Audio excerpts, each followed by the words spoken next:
All right, hello, it's Miss Edwards, and I am going to give you the notes for 2.8 solve percent problems.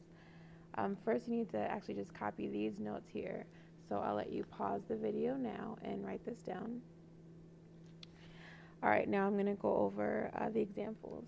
So the first one is 15 is 30% of what number?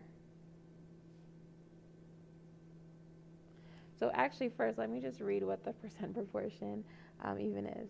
So it says that the part over whole is equal to a percent over 100. Basically, a percent is anything over 100 or out of 100. So anytime that we have a part compared to a whole, we can also have a percent. That's all this is saying. So sometimes we're actually looking for the percent. That's what we did in the last lesson. And or sometimes we're looking for the percent of a number, sorry. And then sometimes we have a part and we know the percent and we're trying to find the whole, or we're trying to just find some other dynamic to the problem. So in this case, in these type of problems, we're looking for the total, the whole. We have the part, we have the percent, and we're just missing that total part. So let's do number one. It says 15 is 30% of what number?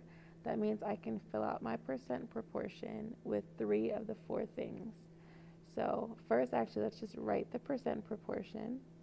Part over whole equals percent over 100. Then I have to just start filling things in.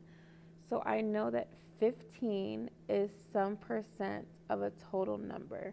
That means 15 is the part. The whole is what I'm looking for. That's what I don't know. The percent is 30, because it told me. And 100 is always going to be 100. All right, so now that I have my percent proportion, now I just have to solve for this unknown number. If I look here, I can get from 15 to 30 by multiplying by 2. So I'm going to do the same thing to the bottom. What number, when I multiply by 2, do I get 100? That number would be 50. I'm going to write it here. So that's my answer. My answer is 50 because that's what would go for the question mark. All right? So 15 is 30%. So let's write that. So 15 is 30% of 50. So you get a whole sentence. That's a so, and then that is 50. I know my S's sometimes look like 5s. All right, so again, you can always pause the video if you need to catch up, write things down, but I'm going to go on to number 2. So it says 225 is 75% of what number?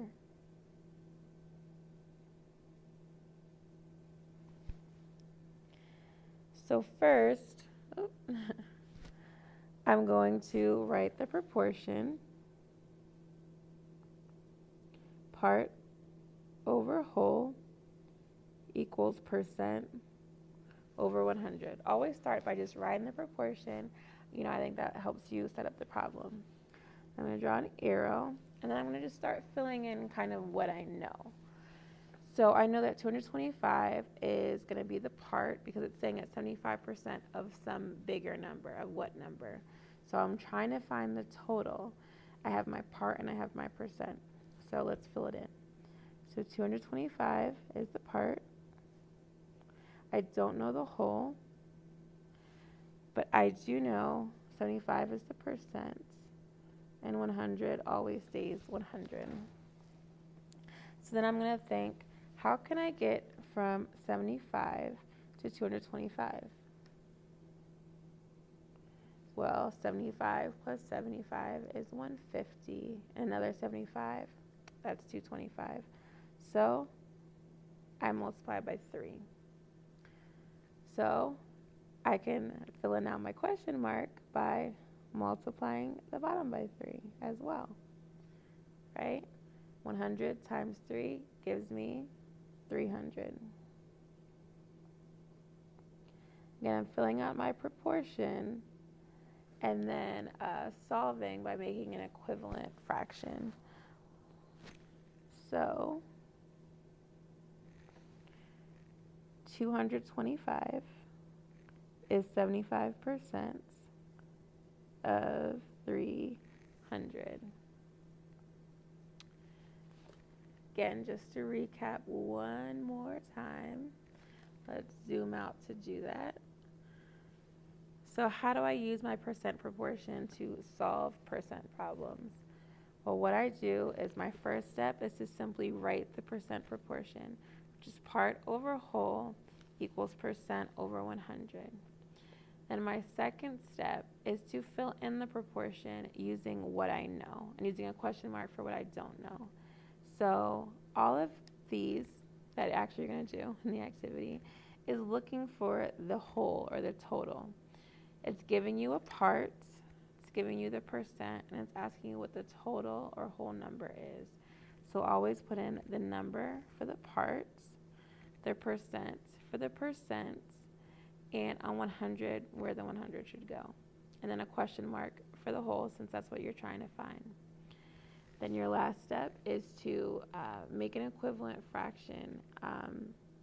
If you notice that 15 can go into 30 and you just multiply it by 2, the same thing to the bottom, that's how you found 50. Same thing with over here. If you notice that 75 goes into 225 3 times, so I multiply by 3 from 75 to 225. Do the same thing to the bottom number. 100 times 3 gave me 300, and that's how I knew my answer. So you're going to go ahead and do the try-its, and you can always ask me if you have any questions. Good luck.